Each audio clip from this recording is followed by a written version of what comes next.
All right, we are going live to Facebook, YouTube, and Twitter all at the same time.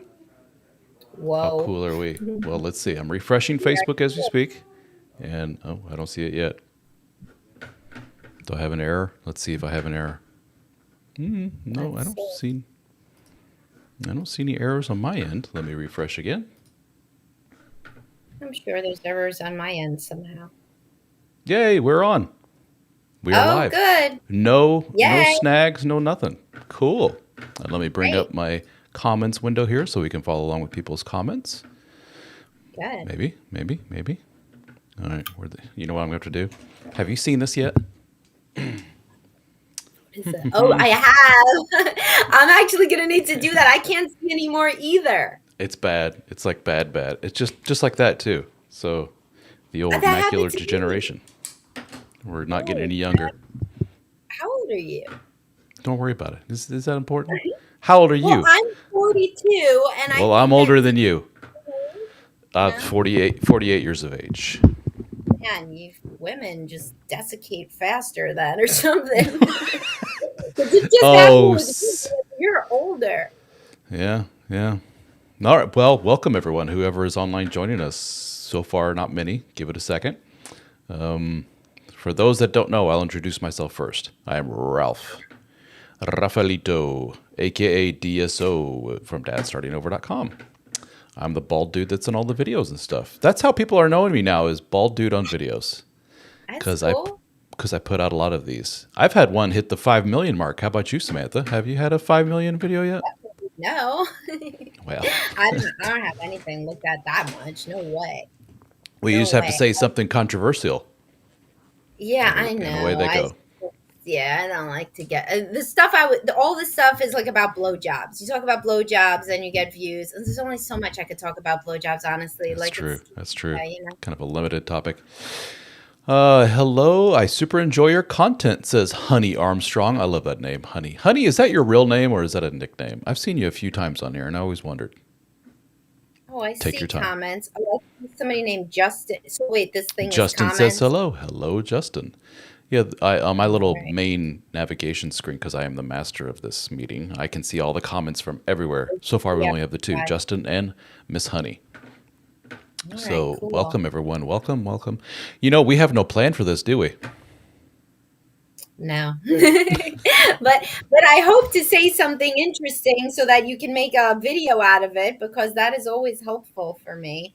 It's when you do the videos because my videos are not as good as your videos. You got like something with a caption where like the words go in different colors. Pretty cool. I don't know how to do it. There are programs that do that for you. It's not like I sit here and type all that out. I just upload, it does its magic, I done. don't know the programs. I don't know any of it. There's an app for the phone, and its name is. Are you Really? ready for Are you ready for this? Its name is What? Captions. Captions. If you Oh, no go shit. I put download on cap. Captions, it will create captions for you. Done. I'll And learn something you new just put every there and you put it up there and upload from your phone and away you go. Pretty cool. Yeah. And the quick videos, way more views than the long videos. Like way more. I see that. Yeah. Yeah. Like I just Yeah. have to say anything that, and So then you make a little video about it. sub 1 minute. Yeah. So what shall we talk about? What's new in your? Well, Honey is just. She says, "I'll let you decide." LOL. Oh, Honey, being all sassy. I do have a question. I recently left a narcissist ex, and I went no. 'Cause this is a question from Facebook. I have to narrate this for people that watch the video later because it looks like I'm talking to myself. A question from Honey from Facebook. I do have a question. I recently left a narcissist ex, and I went no contact, and now I am declared by him a covert narcissist, and I don't know how to deal with this. Samantha, how common is that for people to Well, project? honey, yeah. I mean, uh, narcissists tend to marry narcissists. So overt, covert, it's kind of all the same thing. Dramatic people are drawn to dramatic people. So y'all both probably have a dog in this fight, and I would just let it go. I mean, there's a lot of evidence that it's not like a dramatic person is drawn to just some pure saint. That just is not how things go. So I would just try to leave this in the past, Therapy can help you recover and get right back on the dating market, hopefully in a healthier sort of way to attract healthier sort of people. And I do wish you the best with that. Here's what I say to that, honey, in a very non-clinical, smart point of view. If he is, in fact, by your determination, a narcissist person, then who gives a fuck what he has to say? He could say, you're an alien from Mars. You just let it go in one ear and out the other. You're just like, oh, That's okay. called gray rock. There's a way to deal with difficult people Yeah. by just being bland and whatever. Yeah, And yes, the yeah. theme for this live stream is anything. That's the theme. Anything you want it to be. It's Yeah, Chris is like, is there a theme for this? No. Chris is it's like, whatever. why am I here? What is this? Yeah, give me something here, people. Sorry. This is just two yahoos yapping away with an hour to spare here in the middle of the day, live on the internet for all to see. And let me go. I'd like to hear it. I feel young when I'm the one who reads it because I can still do it for another few months probably. So I'd like to hear y'all's thoughts on how avoidants treat the kids and pets. Oh, I got good stuff on this. And how that could give hope to their partner that they can work on that with respect to the marriage. I have a post or a podcast on that. It's watch out for how the avoidant person treats kids before concluding that they could change more for you. Because avoidant or anxious or depressed or addicted or any type or personality disordered people, they love the kids and the pets the most, right? They love them more than you. I'm sure you feel that. So if they can't even really be that nice to the kids or the pets, what hope is there, right? So there's a lot of people who are like, well, now that I think about it, my wife really loves the kids, but she can't get off the phone around them either. So like she loves the kids, but she feels touched out and pulls away when they hug her also. So like kind of what, like my husband loves the kids, but he's an irritable bastard around them, like whatever. Like if that's as good as it gets, then that's as good as it gets. But conversely, if they are much, much, much warmer to the kids and the pets than you, then it may in fact be a marriage issue versus an avoidant attachment issue. What do you think, Ralph? Well, this a big picture comment on this is it just me, Samantha, or is everyone talking about attachment right now? Oh yeah, it's hot. It's hot right now. Attachment is hot. Where'd that come from? Because I don't know. Book. Oh, There's a book Attached by Amir Levine that came out like 5+ years ago. And then there was even a New York Times article on how people are loving that book. And I felt like so validated because I had just recommended it to a client. Attachment theory was around from like the 70s or earlier. We studied it as part of developmental psych, but it didn't hit the mainstream until very, very recently. People love personality testing, and it's just hot right now, just like narcissism and toxic and gaslighting and like all that stuff. So totally, attachment style is everything right now. There's a gentleman, I don't know if you've run into him. I see him on social media, and he's been on a couple of podcasts called Adam. His name is Adam Lane Smith, and he is a former psychotherapist, marriage counselor, and he decided he's going to focus on attachment. And boom, he has blown up. He is just everywhere. And he's selling a course now for about $500 on attachment, and I'd love to have him on the podcast at some point because he's really getting out there. But shows it's huge. People are identifying with it. They're like, something to this whole how I was raised as a kiddo determines my attachment to others in the future. How interesting.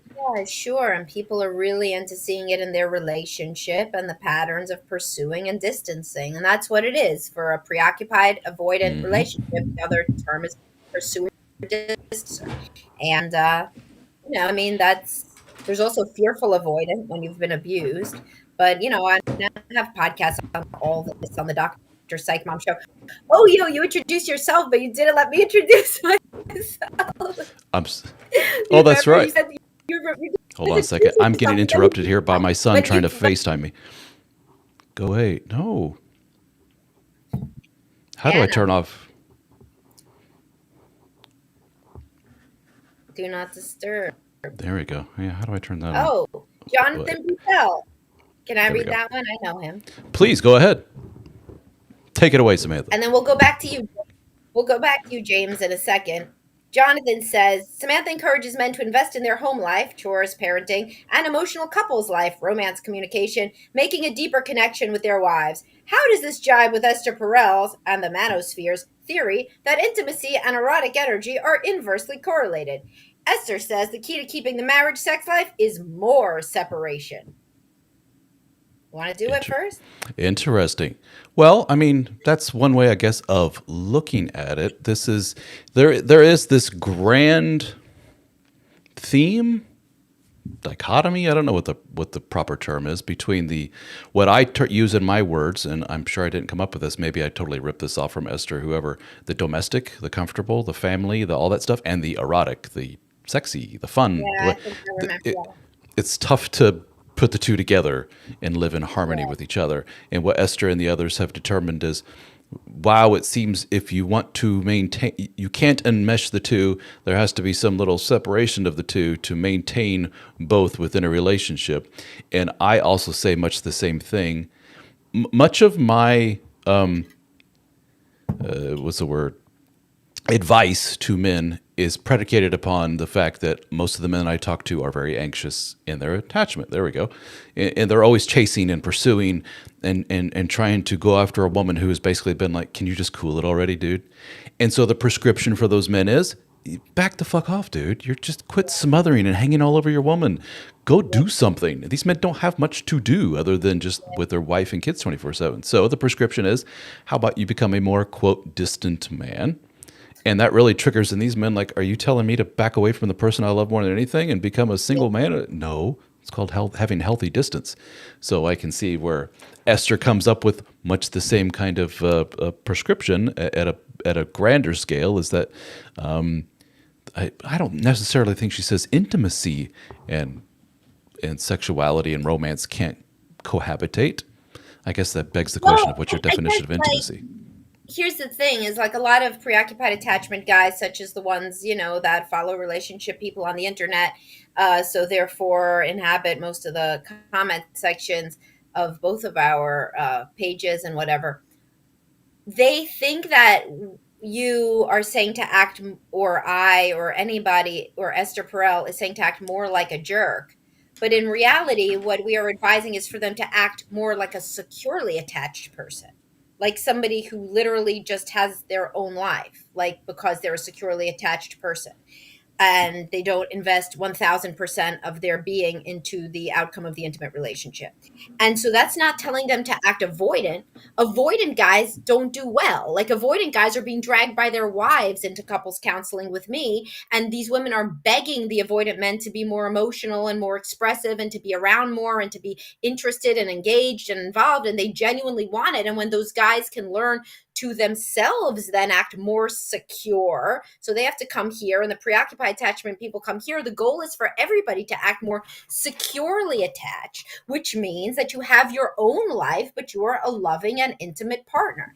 That is also how you create a securely attached adult, is by parenting a child in that way so that they're allowed to leave you and do their own thing, but then you're a secure base when they come back. And so that provides the template for later secure attachment in adult intimate relationships. So nobody, Jonathan, or anybody else who's listening, is saying to act like a jerk or to specifically make up shit for you to go do that isn't real. It's saying like, can't you think of fulfilling things to do as an adult that don't involve following your wife around and asking if she's mad at you today? And the answer should be yes. And if it's not, then therapy can help, or coaching, or whatever. But to an anxious person, tiptoeing towards more secure behavior feels an awful lot like tiptoeing towards asshole behavior. And Yes. so it takes a lot of convincing to them to say, it's okay to get out and do your own thing. It's okay to hang out with friends. It's okay to have a hobby, or in manly terms, a mission outside of the home. These things make you a more complete, healthy, mentally healthy human being. And like, ugh, but what if my partner thinks I'm cheating? That's a very, very common anxious man thing. I can't exercise. My partner will think I'm cheating. It's like, dude, exercise. It's for your health. God forbid you look good in the process. Well, yeah, but you don't know my wife. She'll think, I can't do that. I need to figure out other ways to build attraction other than getting away from her. It's like, so to them, everything looks looks toxic Right. to And in them or negative. reality, those women are so relieved when the man leaves the house. Yes. They finally get the house to themselves without him following her around, asking what she's thinking and feeling. And they think then that that's proof that women are attracted to these elusive avoidant types. In reality, they're attracted to just a confident, kind person that sometimes, yes, does their own thing, because that's Yeah. what people do. The mantra of the frustrated man in the dating world. It seems that all women love are assholes. Only women like Oh God, jerks. that's so sickening. That is so What's wrong and it's what's so up with sickening. that? And you listen to them and go, give me an example. And they tell me an example, and I'm waiting for the other shoe to drop. Like I'm waiting for the asshole behavior. I'm not hearing it yet. What are you talking Right, about? right. Because this guy took she was complaining because the guy took a full 2 days to answer her back after they had a date. I was like, well, maybe the guy's away on a business trip. Maybe he's busy. Maybe Maybe he'll it's busy. eventually get around to it. Maybe. Right. Yep. And Exactly. That's the ones but however, there are some guys that say, oh yeah, like I know this girl that her ex-boyfriend used to beat the shit out of her and she would go back to him. And I'm like, that's an unhealthy person. She probably was abused as a child, poor thing. That is not a normal reaction. If it's an abusive man and the woman is drawn to him, that's not who you're going to want to be the mother of your children, right? That's somebody struggling mightily with self-esteem and with mhm. probably a history of childhood abuse herself. An average healthy woman does not want a jerk at all. At and all, so at all. and so what you're pointing to though is what I have seen from a lot of men, the pedestalization, as we call it, of the female human. It's they're all obviously beyond perfect, especially compared to us Neanderthal men. So when I see a woman do something that is innately unhealthy or toxic or whatever, she's attracted to a guy who's a raging asshole or whatever it may be, in that man's mind, that is such an anomaly. That is such Yeah. oh, holy shit, I can't believe this woman actually has this kind of level of dysfunction, that for some reason these men paint all women with that paintbrush. Well, there we go. Damn it, I was wrong. The women aren't saints after all. They're all just going after Yeah, abusive they're all, shithead yeah, humans. yeah. It's a very weird little phenomenon that I see quite There's often. black and white thinking everywhere, especially all over the comment sections. And anybody who thinks enough about these things, to be mean in a comment section is not really, who you would put up as a paragon of mental health. So, A paragon of mental health. I'm going to use that one. like That's good. that's why I use the secret group. Like I have a paid group, even $4.99 a month, man, really That excludes eliminates quite a bit, doesn't it? Yeah. Hmm. the level of dysfunction. But Let's go back to what's his name, the one before Jonathan Boutel. one moment, please. When a wife, okay, when a wife says, this is from James on Facebook, when a wife says that she has no desire for you and no desire to have sex with you, is there hope? Well, that's pretty blunt language, isn't it? I don't want you. I want nothing to do with you. Get the hell away from me. Not good, James, that's for sure. But there's schools of thought, one of which is I guess you could construe it as somewhat belittling to women, which is, hey, women are somewhat emotional and they say some shit that they really don't mean sometimes if you catch them at the wrong time of the month, especially if you know what I mean, wink, wink. So just let it go in one ear out the other. That's one way of interpreting it. The other one is, whoa, we got a serious freaking problem here. This is no bueno. What's going on here? Does she have a legitimate complaint? Like, am I physically not the greatest person in the world? Is my hygiene horrible? Do I treat her like shit? There could be, this is a multifaceted, Yeah, huge thing. James, we need to know more about the Yeah. story, James. We need to know if she said this to you, screaming at you because she just found you, on Ashley Madison, or because it was the day before her period and she found you on Ashley Madison. Like, we don't know what was going on, or does she literally say, well, it has been 10 years since we've been intimate, and it's finally time for me to tell you I am never, ever going to do this again, in case you thought that we were. So there's a whole range, James. So just follow up. We've got nothing but time here. So follow up with Well, do you need to get out of here by a certain time? I want to make sure I'm conscious of maybe your 11. time here. No, I got time. I mean, I All can't right, imagine cool. we've got longer than an hour. Hey, these things go by fast. When Yeah. we do our DSO fraternity meetings, it's 2 hours and it goes by like that because we just yap and yap. Men just Not love to just talk. 2 hours though. Okay.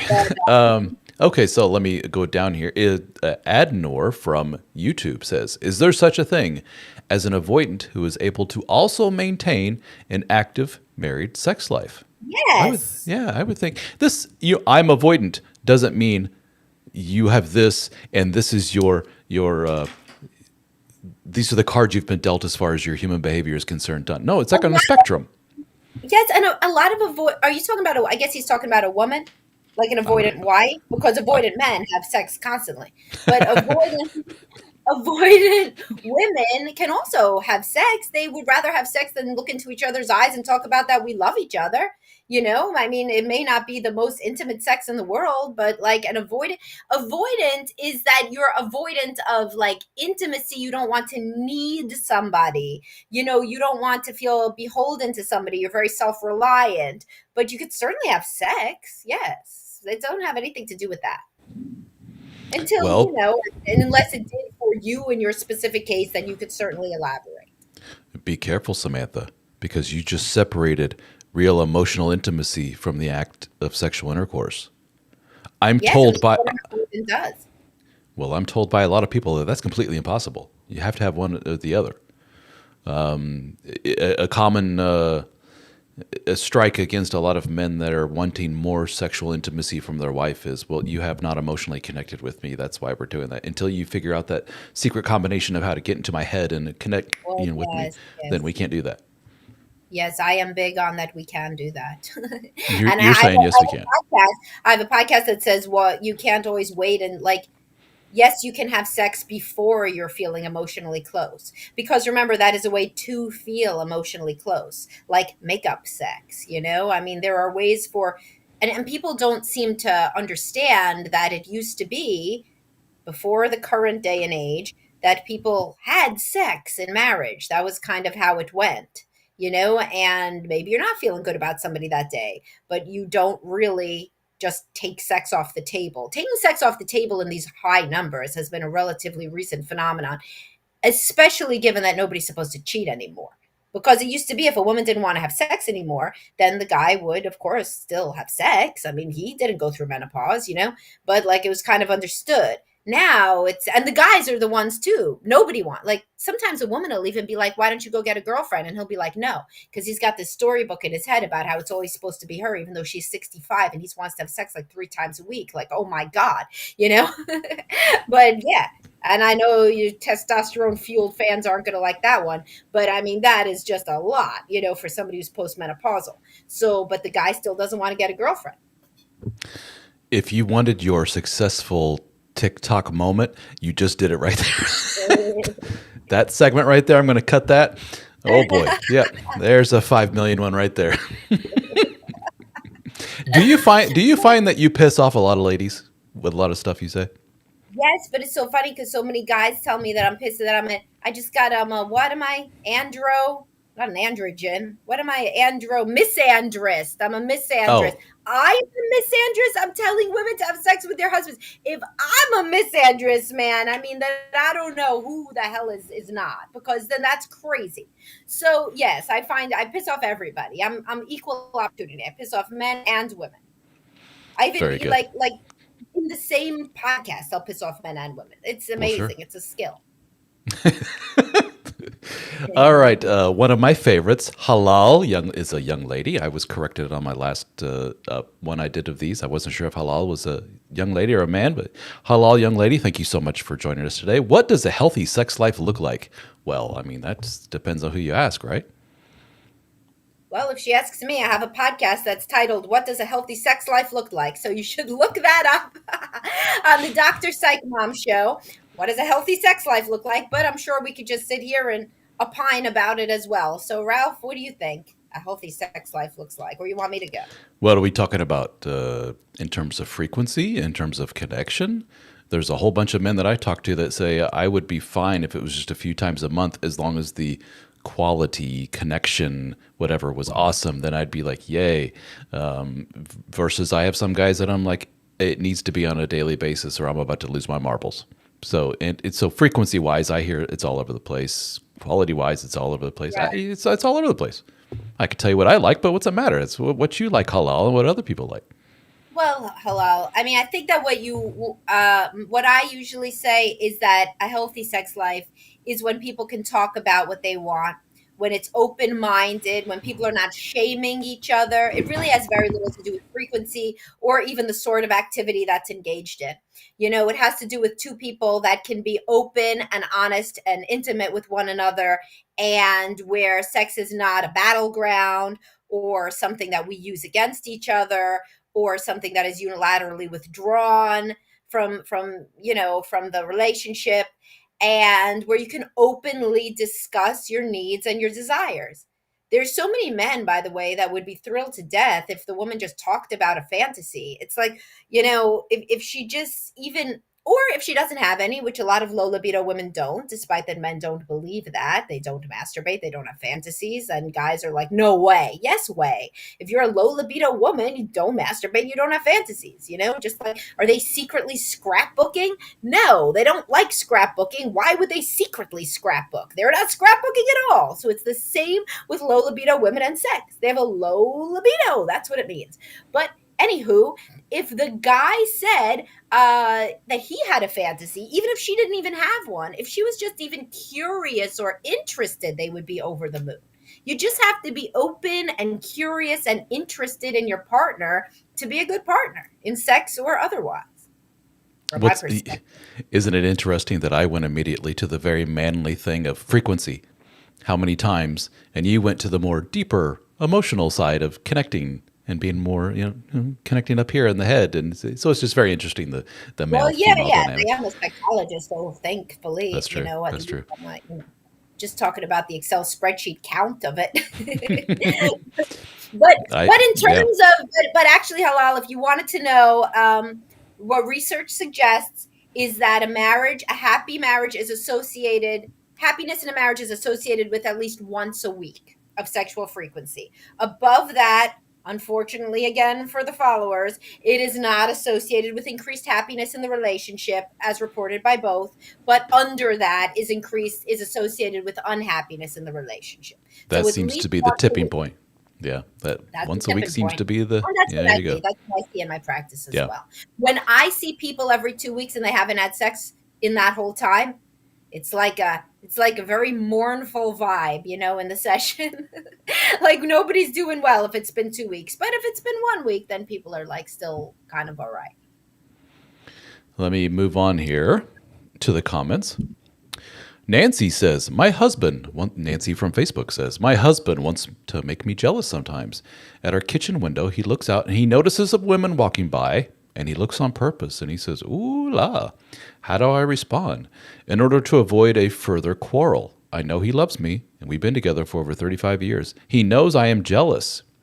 He perhaps too. No one has cheated. There's Where the hell are you doing this from? Do I not get to see all the comments? I am not bad looking, Nancy says. Nancy. And I spoke once about our young and handsome neighbor. Was that a mistake of mine? Thank you. Well, all right. Let me just say this. I am a little unfair in my commentary on this simply because my wife and I have a pretty open relationship. Well, I shouldn't say it. We don't have an open sexual relationship. Let me just say that to the people out there. We have an open communicative relationship. In terms of, oh, look at that pretty girl out there. She will say that to me just as much as I will say that to her, simply because it's a pretty girl. We all notice the super pretty girl walking in front of us. Every head is turning. Yeah. She's not above saying, look at that. And I'm not above looking at that and giving her the elbow. And she's not above saying, I've mentioned this before, for some reason, what really gets her going are the football players in their tight pants. She's not above saying, look at you could see the package on the guy on the, and I'm like, okay, thank you, appreciate it. And we just laugh it off. Other people hearing that may say, what the hell, guys, this is completely unhealthy. You shouldn't be looking at other human beings in that way. You're teetering towards cheating. And I just like, what? That's no, it's just crazy. That's always been us. That's bad. Like that's the reality. Yeah. That are attractive. Yes, and so if you can't admit that another human is attractive, then you got a very tenuous connection. there you go. But that is, from what I've seen, dare I say, the majority of people that I've talked to. It's like, that is way out there, Ralph. That's completely unheard of. No, we We've would seen the never elbow majority of each other. people on the Titanic were not in a good mood, though, because This is true. Who are we talking to, right? So, Nancy, when you come to me and say, I caught my husband looking out the window at some chick, and he goes, ooh, check that out. I guess the point is, if you have made it pretty bluntly to hubby, I don't like that when you do that. It's just kind of, it rubs me the wrong way. If my wife said that to me, I'd be like, oh, well, first of all, it'd be kind of a sudden change of heart, but I'd be like, okay, cool. And I would respect that. And I would hope she would do the same. So when your hubby's like, I hear you, wife, and continues doing it, that's kind of a poke at her, I would think, a little bit. yeah, I think that he's being a dick, but I mean, I don't really know why. He's probably grappling with his own mortality. He has some sort of fantasy in his mind that somehow he could have sex with these young women in some way or another. He's too tacky to keep that in his own head. He doesn't sound like he's acting wonderfully, but I mean, I certainly wouldn't, say it means anything more than that he's just being impolite and, allowing his arrogance to possibly take over. Who knows? If you mention the hot guy yourself, he may get really into it. Like there's something like the number one Googled porn term is hot wife. I mean, he might like that idea of you liking that other guy. It's like a big thing among male fantasy. Or, he most likely would not take that the next step of like, oh, tell me more about that. But it would just introduce a level of, what's the word, naughtiness, dirtiness, whatever, to the relationship that may be a little titillating to him. And if he sees you checking out some dude, he may smack you on the butt and say, dirty girl, and that's it, done. But it introduces a level of fun and playfulness that I think is missing. It could be that that's what he's trying to do in a best case scenario. He's trying to be somewhat, sexually interesting or dynamic and change it up in some way. Who knows? I wonder what he would do.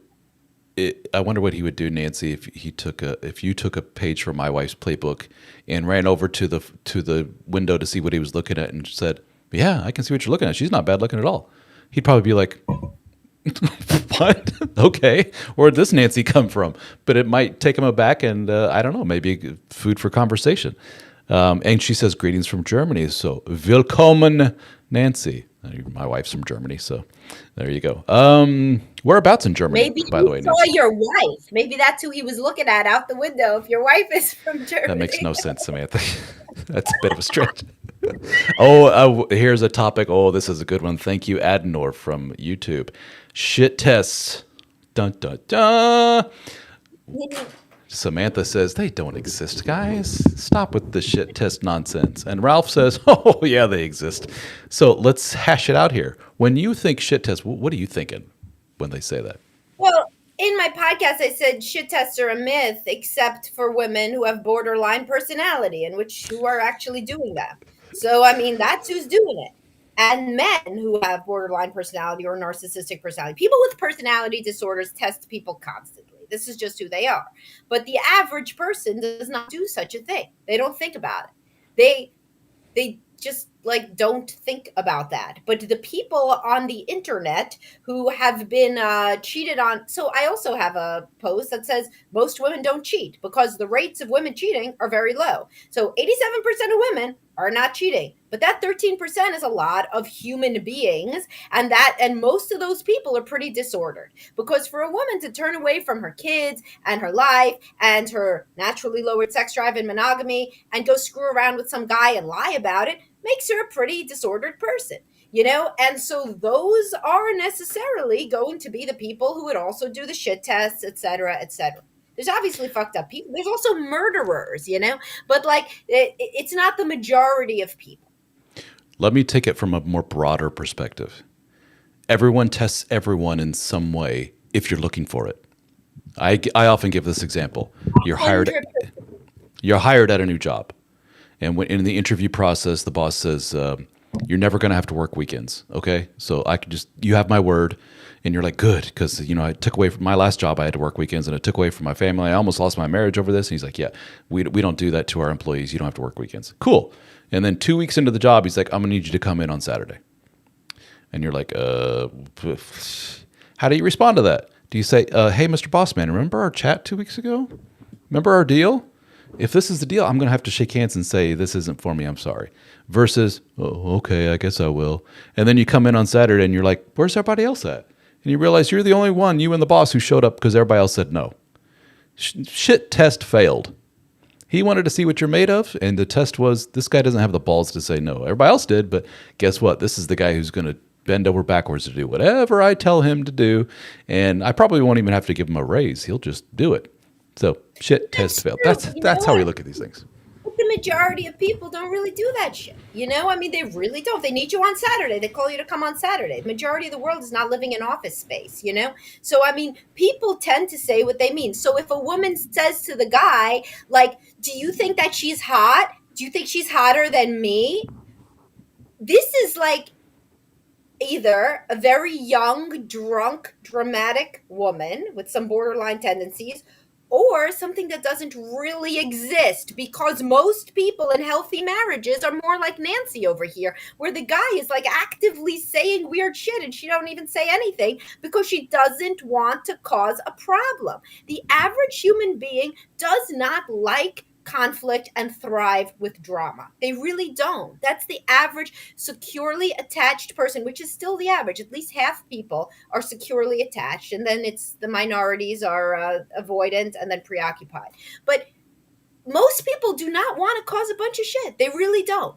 The people that do are what you call the vocal minority. So everybody's heard of or seen a girl act like that, but it's really in no way representative of what's normal or what's average. I think the disconnect here is that you are framing it as an overt, purposeful thing that the person is doing in order to get a rise out of you to see how you react. And I agree that is like highly dysfunctional. Right. Who the hell would do that?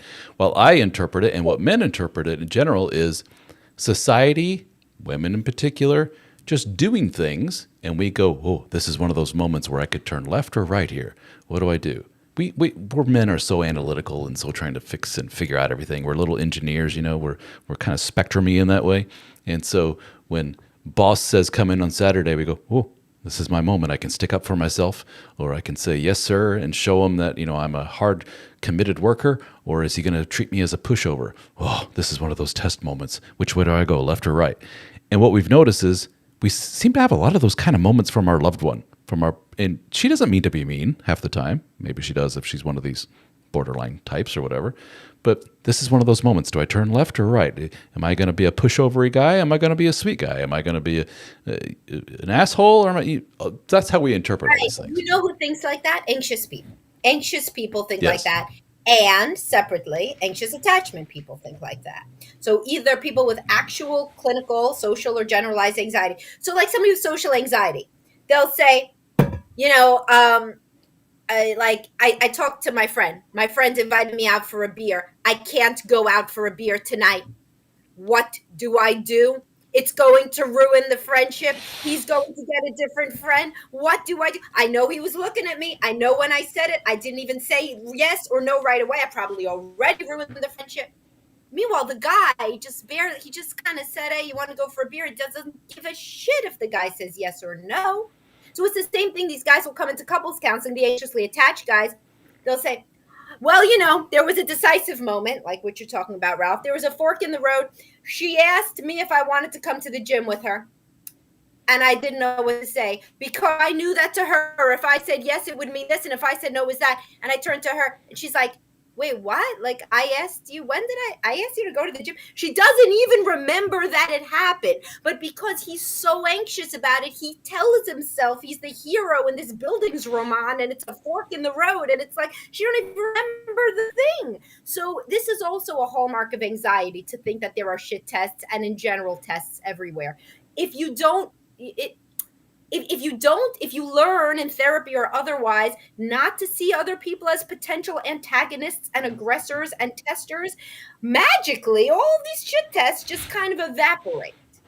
I do find myself saying quite often to guys rather, dude, it's no biggie. I say that quite a bit to men that I'm talking to, like, the other day, blah, blah, blah, blah, blah. My wife said this, the boss said that. Yeah, dude, that's no biggie. That happens quite often. Oh, okay, I wasn't sure. You're right. Much of this is born out of anxiety. And who do you and I talk to a lot of anxious Yes, individuals yes, for sure. a lot of anxious people. Oh, we got a big one here. Mr. David, married 29 years. David from Facebook says, pardon me while I burp. Married 29 years, no sexual intimacy for the last 8 years. Oh, she doesn't understand why I still want to be intimate. She claims that the act is not necessary for a good I marriage. don't understand either. It's been 29 years, 8 years, no sex. I don't understand it either, quite honestly. But continue.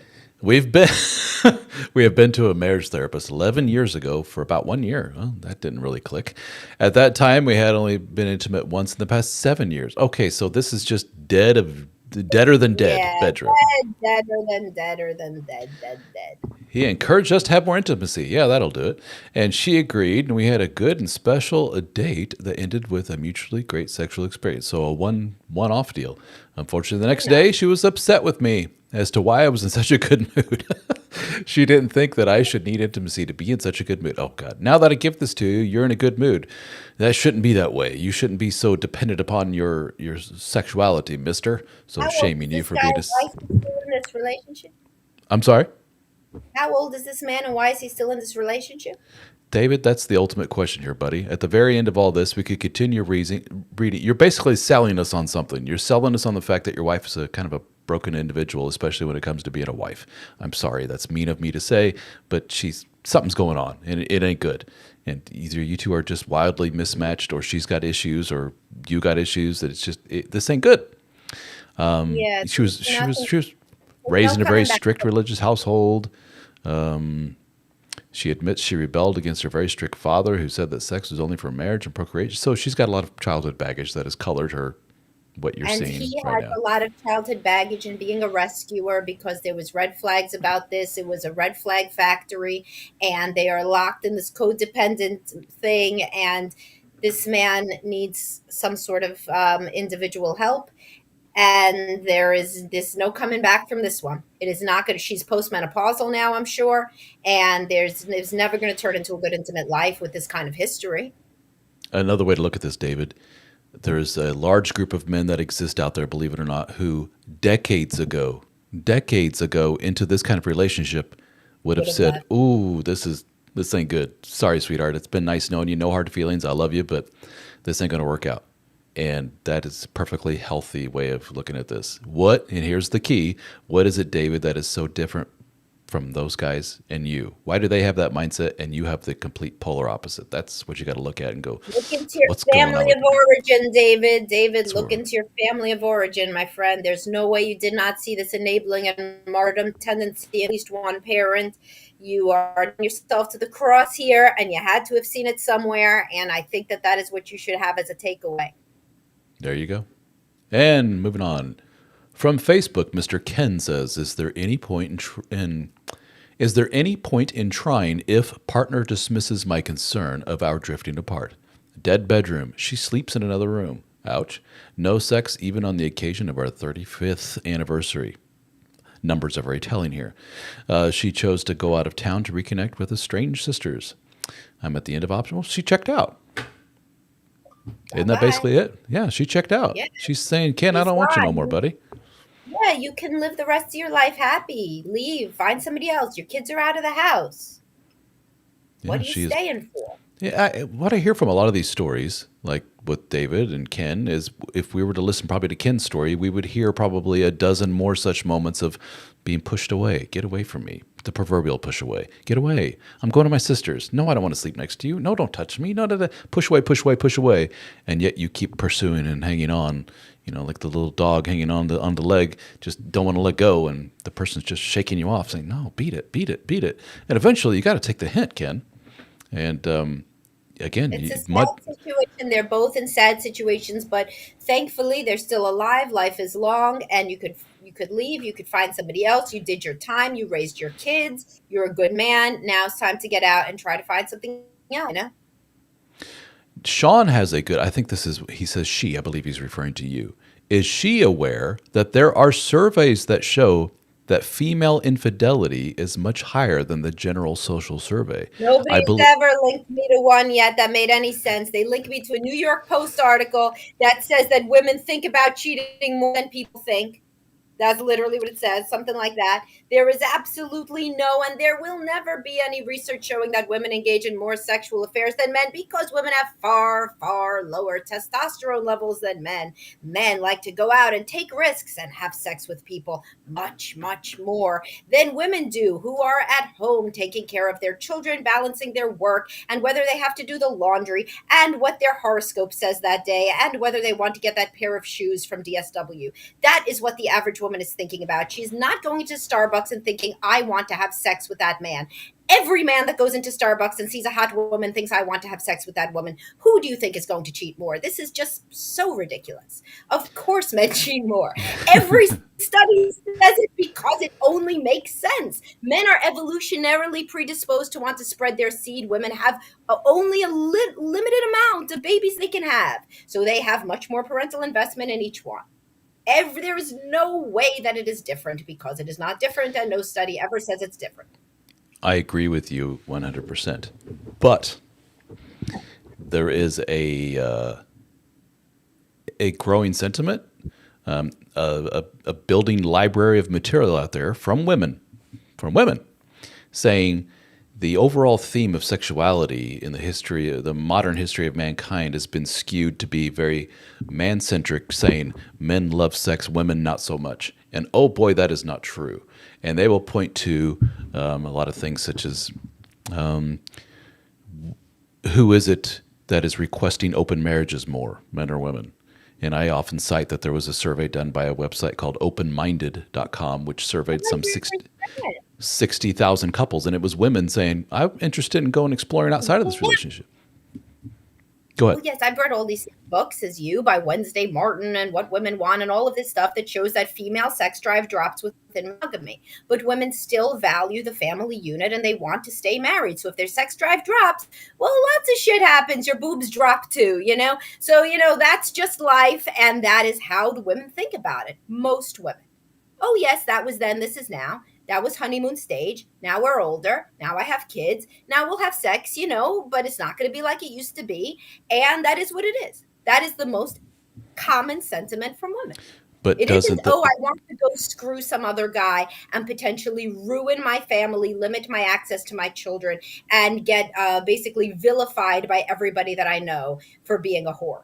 That is not what the average woman chooses to do. That's true. The average woman, no. Choosing open marriages is because it's often the last stand before divorce. They don't want to get divorced. They want to keep the relationship together, but they actually do want to get divorced. So women, of course, initiate divorce more. And everybody knows that, and I'll never disagree with that because that is actual data. That's the statistics. But often women try that as kind of the last gasp.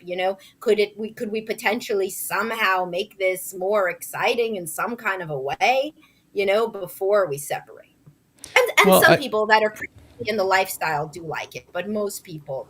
I would agree. Most people do not, but I also don't. I don't think it's fair to say that is indicative of ruh-roh. This woman's about ready to divorce. I have definitely heard those scenarios. What the worst scenario I hear, which is unfortunately not that uncommon, is I actually already have a man picked out, and we've already kind of formed an emotional bond, and I'm feeling really guilty over this. Husband, you ever thought about an open relationship? Good news, new boyfriend. It's on now. That's bad scenario. I have heard that.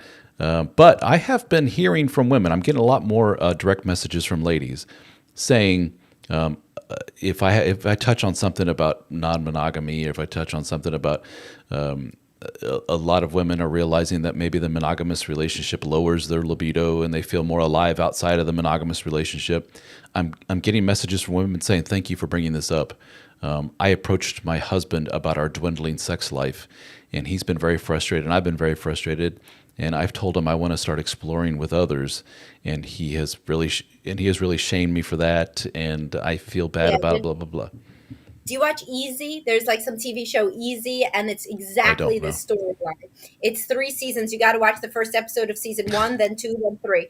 Their sex life is boring. She's the higher earner. He's a stay-at-home dad. She insists that she's still attracted to him when she's not. And the reason I say that is because that's what they bring up in the show. And then eventually they open the marriage because they both want to make it exciting again after she tries to make it actually exciting, dressing up, whatever. He's not that adventurous. And then basically in the last thing, they're kind of sitting on the side of their beds, each messaging to their open marriage partners, and we kind of get the moral of the story is this did not bring them any closer together. But that is a common kind of scenario that I see. If So, so if I'm understanding, to summarize, do women cheat as much as men? No. Are women, while they are married and in a monogamous relationship, are they more apt to see their sex drive fall as a result of, that's probably too strong of words, one of the big pieces for what is it that makes my sex drive fall? A big portion of that puzzle is because I'm in a long-term monogamous relationship. Once I'm in that thing, the dial just naturally starts getting turned down a little bit. Okay, so we admit to that. And then we admit to, and some of these women go as far as to say, maybe we should try the open marriage thing. Okay. Then is it such a big step to say that we're seeing a growing number of women stepping outside of their marriage? Maybe that number is, maybe they're catching up to the men. But I don't think we are, because I don't see it, and the statistics don't show it. The reality is, I think there's a difference in how people understand it. The sex, okay, so you know how you're married, right? And you may say other women are pretty and whatever, but you've turned something down that makes you want to approach other women. You kind of turn that dial down, right? So women do that, but it's for sex drive altogether. It's basically, it comes down within monogamy. So you don't just sit there and think about other men that you could have sex with, because why would you do that? You're you want to be married, so if anything, you try to think about ways to be more romantic with your husband, maybe have a drink, buy some lingerie, something to spice things up, but you don't try to turn the dial back up, because that would be considered a risk to the marriage. Women don't also initiate open marriages and all these things when the kids are little, when they couldn't get out if they wanted to get out. There's a stage. What really happens is it's honeymoon stage when you're dating. This is the most common trajectory. Honeymoon stage, 1.5 to 3 years. Then the couple, gets married. She gets pregnant, so everything dials down. She's in a totally different mode where she's obsessed with the kids, which is genetically and biologically correct for that stage. A newborn, a baby, a toddler. Then she has another baby. Then she may have another baby. And so then at some point, yes, of course, their sex life ends up worse, but there was a million factors, including the antidepressant she's probably on by that time, and the fact that he's not really very romantic or exciting, and the fact that she's 10 fucking years older. So there are a million variables here, but yes, monogamy is certainly one of them, but it's certainly not so cut and dry. Any thoughts on the survey that came out? And I did a couple of different little videos about it that shows when they surveyed and said, are you happy, scale of 1 to 10, and then they plotted out and said, okay, amongst all these types of people at different stages in their life, who is the happiest? And it turned out that the happiest were women who were not married with no children. Does that surprise you? No. Not at all. It's like the title of the book by Jennifer Senior about parenthood. It's called All Joy and No Fun. And I've not read that. You should read it. Your guys would like it. If you read it, you recommended it to your coaching clients. But it really gives a good summary of the parenting experience. It is so massively stressful, to have kids and balance a job and all of these sorts of things. People that don't have kids and aren't married, it's what are you doing? You're working, which may be fulfilling. You're doing your hobbies, which may be fulfilling. Most people don't choose it because they want to have a genetic legacy. They find some depth in that, some life meaning. But in terms of day-to-day happiness, most people rated mopping over childcare when they did surveys years ago that were reviewed in that book, among other things. Just regular household tasks, which are onerous, were still less stressful than childcare. So it's not the marriage thing. It's just the kid piece that's very stressful. Well, but a lot of women point to, no, actually being married to a man is very, very stressful, because not all, but a lot of men are like, take care of me, wife, take care of the home, and I know you're thinking, well, in today's day and age, you see it more egalitarian, but there are still pockets in this country and in the world where that's not the case. Yeah, sure. Well, if you're with some guy like that, then sure, I guess that could be true. But women that are with those kind of guys who are super traditional are then also having children. So, you really can't disentangle. Yeah. Yeah, true. And but there's also the group of people, older women who are widows, and we know that Oh, widows are statistic. so happy, man. They are Oh just yeah. like living their best fucking life. There always used to be so many widows too, because there were no dating apps. There was like a lot of like weird stuff around. You can't have sex again. So there were like all these like super happy widows. Like I'm sure you had in your family. I had in my family. Like people just the husband died and then you lived on for like 20, 30 years, taking care of your grandkids, go to bingo. Like it was like totally the dream because you have no sex drive anymore. So you don't want to have sex. And so women were more also there were like extended kin networks, so grandmother, the aunt, all these people would be widows, like happy merry widow club, and people were happy at a certain point. The evolutionary reason, the hypothesis behind why women live longer than men is to take care of their grandchildren, because Mm, grandchildren have in lower income or areas do better when a grandparent is involved, because it's like a hmm. surrogate parent. It's like having another parent on your side, taking care of you. So, yeah, that is what women want to do. And I see this among a lot of clients. The woman wants to be inextricably involved in the grandchildren's lives. And the husband was like, I thought we were going to travel. And she's like, travel? We just had a grandchild. What are you talking about? So that's why I encourage people very much to talk about their hopes for the empty nester years so that they're not at cross purposes. And does the stat that widow women tend to remarry at a much lower rate than widower men, does that not Widower men, it's like instant. They like replace them like fast, it fast. does that not point to the innate anxiety producing nature of a marriage? Even though post kids, it could be 20, 30 years after kids, that woman looks back and says, do I want to remarry and do that again? Ugh, I think I'll just enjoy my life. Yes, there are many women, and they are the more avoidant women. Like I have a podcast. Oh, many avoidant partners would be relieved if you initiated divorce because then they get to be alone. There are many people who just do not want to be with somebody. They just don't. They had a genetic feeling like this pressure. They wanted kids. There's only one way to get them, really. You got to get married. They didn't articulate that, but they knew they wanted the family and kids, but they got it. So now what are they dealing with him, like bothering them for sex all the time? It seems obscene to them at that juncture. And if people feel that way, then often the best thing to do is to split. So we're saying there is a good chunk of the population that got married and had kids simply because they wanted that family unit. That Yes, their that is goal is the domestic. evolutionary. Yeah, not necessarily. I'm so in love with this man over here. I can't wait to make children with him. He's my knight in Love is shining a armor. recent construct. Marriage was always completely orthogonal with love, like in Shakespearean times and before that, right? You would have a love with your affair partner, with your great love, but marriage was to cement your dynasty and the future of your offspring. People want to make babies, they want to pass down their genetic material. Even asexual people want to have a baby.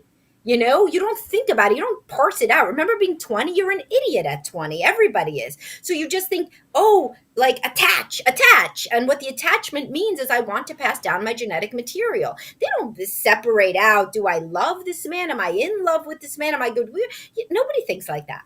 They think, man, like life, baby, wedding, yay, yay. That's what your id does. Does it concern you at all, or has it been expressed to you at all that much of what we're talking about, the tone, can be construed by a large portion of the population, dare I say, mostly men, as being very anti-marriage in general? Oh yeah, all these guys threaten, promise me that they're opting out of the marriage market in my comments, and I'm like, bye. I mean, like there's not going to be any funeral parades like for you leaving.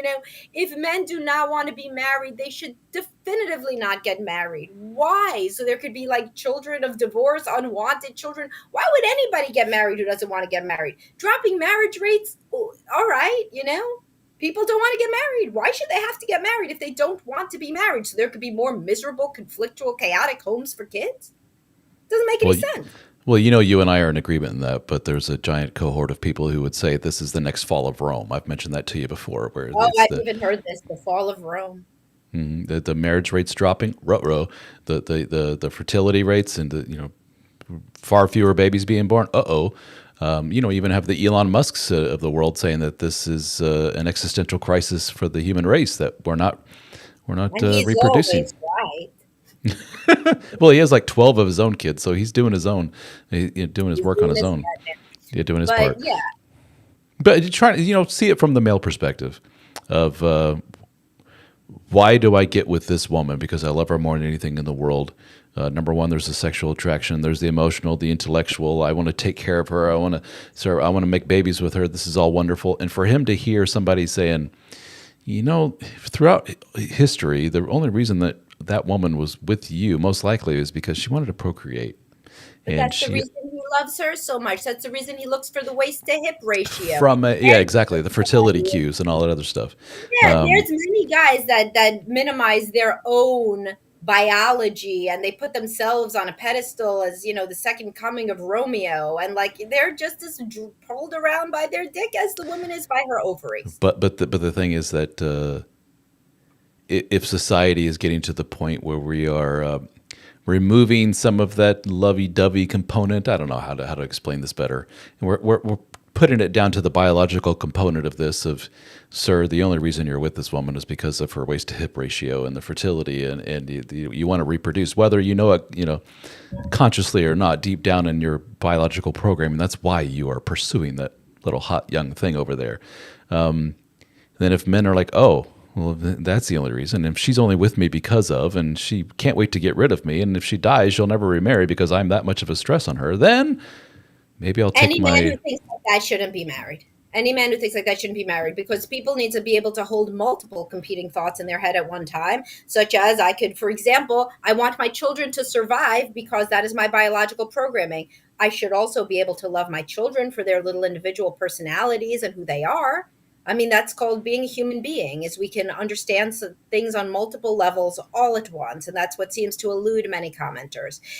Like it's very black and white. It's very either or. Of course, you could be in love with your wife. Of course, you could think about her as wonderful and she could think about you as wonderful. And you could feel like soulmates. Also, there are biological imperatives.